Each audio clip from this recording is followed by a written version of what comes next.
ప్రజలకు పెడుతున్నాము. సో అది సక్రమమైన దారిలో ఖర్చు పెట్టాలి కాబట్టి దాన్ని.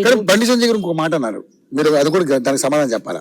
ఏదైతే మీరు ఇందిరమ్మ ఇళ్ళు మేము అంతా అని చెప్పండి, కూడా కాదు. ఎట్లా పిఎం మోదీ ఫోటో పెట్టాలా? 75% మేమే ఎత్తున్నాము. సిగ్గుండాలి, తెలుసుకోమని చదువు పెడతారు అని 70% ఇస్తున్నారు కదా. 100% ఇవ్వండి. ఇప్పుడు 6 లక్షలు మేము ఇస్తాన్నాం కదా, 6 లక్షలు ఇవ్వండి. మోదీ పేరు పెడతారా, గాడ్సే పేరు పెడతారా చూద్దాం.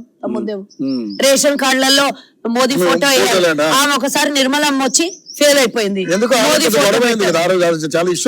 నేను అదే చెప్తున్నా కదా, మోదీ ఫోటో గతంలో ఏ ప్రధాని ఫోటో నాన్న రేషన్ షాప్లలో పెట్టిండ్రా?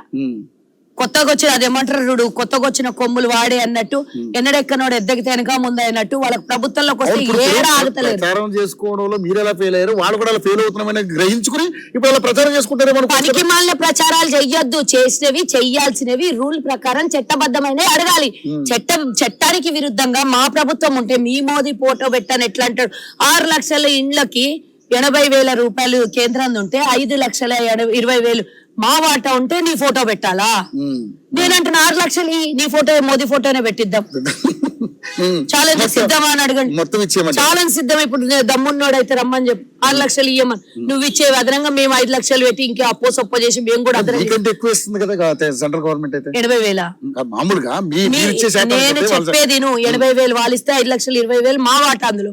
అంటే నీ ఫోటో పెట్టాలా? ఇంకోటి అడుగుతున్నా నేను, నువ్వు పథకాలు ఇస్తున్నాము, డబ్బులు ఇస్తున్నాను. మేము కూడా ఇందాకనే చెప్పినా రేవంత్ రెడ్డి ఇంట్లో నుంచి ఇస్తలేడు అని.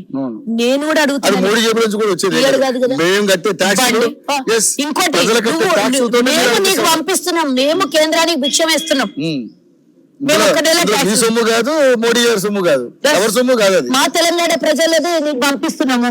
నువ్వు అళ్ళ నుంచి ఉత్తరప్రదేశ్ కి, మధ్యప్రదేశ్ కి, రాజస్థాన్ కి అక్కడ ఇక్కడ పంపించుకొని మిగిలిన ఆరోగ్య మాకిస్తున్నావు. మా డబ్బు కూడా పంపించుకొని మేము కనుక ఒక నెల ట్యాక్స్ పంపించడం బంద్ చేసినాం అనుకో, మా పథకాలన్నీ మాకే ఉంటాయి. నువ్వు ఇవ్వాల్సిన అవసరం కూడా లేదు, అదనంగా మేమే కట్టుకుంటామని. ఓ నెల బంద్ చేసి చూద్దామా కేంద్ర ట్యాక్సులు? జరిగే పని కాదు కదా, అది సెకండరీ. మీరు అనే మాటలకి మా సమాధానాలు. ఇది జరిగే పని. 5,20,000 మేము ఇచ్చుకుంటూ నీ ఫోటో పెడతామన్నంటే జరిగే పని. నువ్వు 80,000 ఇచ్చి మోతబరి నువ్వు చూపిస్తే మేము ఊక్కుంటామా? రేషన్ కార్డుల గురించి మాట్లాడదాం. రేషన్ కార్డులలో నీ ఫోటో ఎందుకు వేయాలి, మోదీ పేరు ఎందుకు పెట్టాలి? 50 లక్షల మందికి ఇచ్చి 92 లక్షల మంది లబ్ధిదారులు ఉంటే, ఇప్పుడు లక్షల మంది ఇంకా అదనంగా కొత్త వాళ్ళు జాయిన్ అవుతుంటే మేము సన్న బియ్యం ఇస్తుంటే దొడ్డు బియ్యం ఇచ్చేటువంటి పేరు పెట్టాలి. వచ్చే ప్రాసెస్ అన్ని అయిపోయాయి కదా. కొత్త రేషన్ కార్డులు అవి అన్ని కల్పిస్తారు కదా. ఎన్ని ఇచ్చారు కొత్త రేషన్ కార్డులు? ఇప్పుడు మళ్ళీ లక్షలలో ఉన్నాయి అవి. అన్ని డేటా తెప్పించుకోండి, ఎక్కడి నుంచి కావాలో. నేను కావాలంటే కొంతసేపు అయినాక నీకు డేటా తెప్పించండి. మీకు కూడా నేను నా సలహా ఏంటంటే, మీరు చేసే పనులని చెప్పుకోవడంలో ఫెయిల్ అవుతున్నారు అనేది నా అభిప్రాయం. ఇంకొకటి, మీరు అధికారికంగా మీరు చేసే ఎంతమంది లబ్ధిదారులు ఉన్నారు, ఎంతమంది